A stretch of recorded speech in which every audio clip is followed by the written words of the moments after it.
the terrible prophet Isaiah and his scary prophecies. Prophet Isaiah is remembered in history as one of the most powerful and terrible prophets in the Bible. The word terrible here does not mean that he was bad or evil, but that his words carried great fear, seriousness, and awe. His prophecies were often filled with warnings of destruction, pictures of judgment, and visions so overwhelming that many who heard them trembled. To understand why Isaiah is regarded in this way, one must look closely at his life, his calling, and the messages he delivered to his people. Isaiah lived in Jerusalem during the 8th century BC, a time when the people of Judah had become corrupt. Leaders were oppressing the poor, judges were taking bribes, and even priests were careless in their worship of God. On the outside, the city looked strong and beautiful, but inside, it was rotten with sin. Into this world, Isaiah was born, and God chose him to be his messenger. From the beginning, it was clear that his role would not be easy, because his task was to confront a stubborn people who did not want to hear the truth. The turning point in Isaiah's life came when he had a vision of God in his glory. He saw the Lord seated on a high throne, surrounded by mighty angels who cried out, "Holy, holy, holy is the Lord Almighty." The temple shook at their voices, and the air was filled with smoke.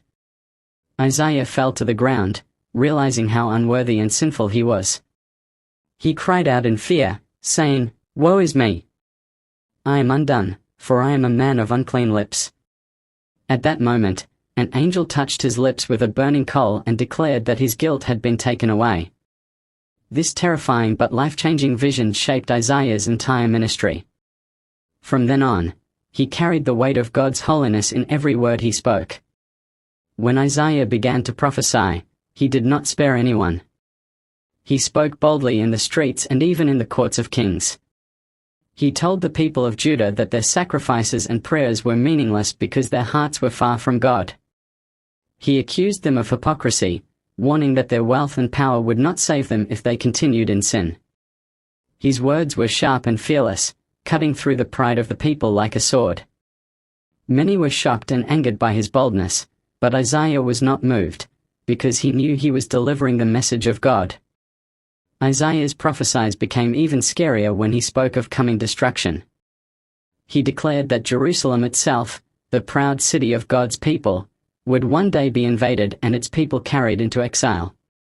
He warned that Babylon and Assyria, two great nations, would rise and become tools in God's hands to punish his people.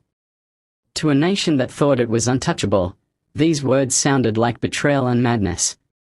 Yet Isaiah spoke them with authority, painting vivid pictures of war, famine, and captivity. What made Isaiah's words even more terrifying were the images he used to describe judgment. He said the earth would tremble, the heavens would shake, and even the sun and stars would darken. He spoke of people running into caves and hiding among rocks to escape the anger of the Lord. These descriptions shook the hearts of his listeners, because they revealed that God's judgment was not just against individuals but against nations and even the whole world. Isaiah was also bold enough to confront kings. He told King Ahaz not to depend on foreign armies but to trust in God alone. He later warned King Hezekiah about the danger of pride and relying on human strength.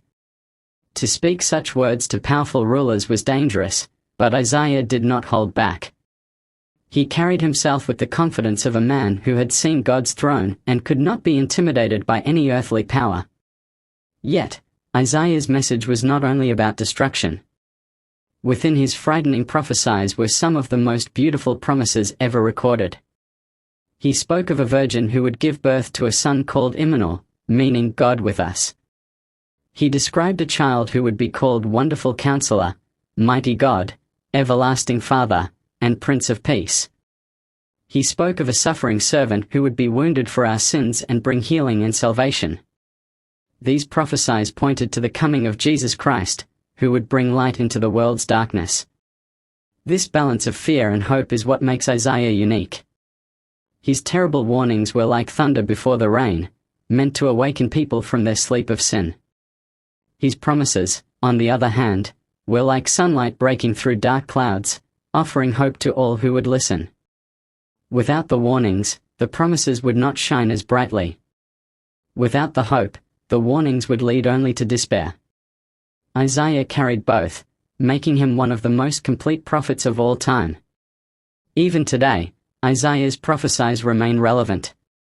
His warnings about pride, injustice, and idolatry still apply to our modern world. His vision of God's holiness still reminds us that no matter how advanced humanity becomes, we are still accountable to our Creator. His promises about the Messiah continue to give comfort, showing that God's mercy is greater than his judgment. In the end, Isaiah is regarded as a terrible prophet because of the weight and seriousness of his words. His prophecies are scary not because he enjoyed frightening people, but because he spoke the truth about sin, judgment, and the holiness of God. He was a man who saw the Lord in his glory and could never again treat life lightly. His warnings were fierce, but his promises were filled with hope.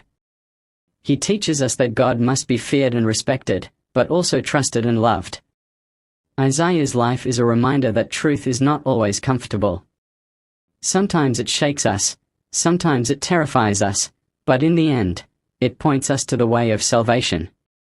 That is why he remains one of the most powerful voices in the Bible, terrible in his warnings, but beautiful in his hope.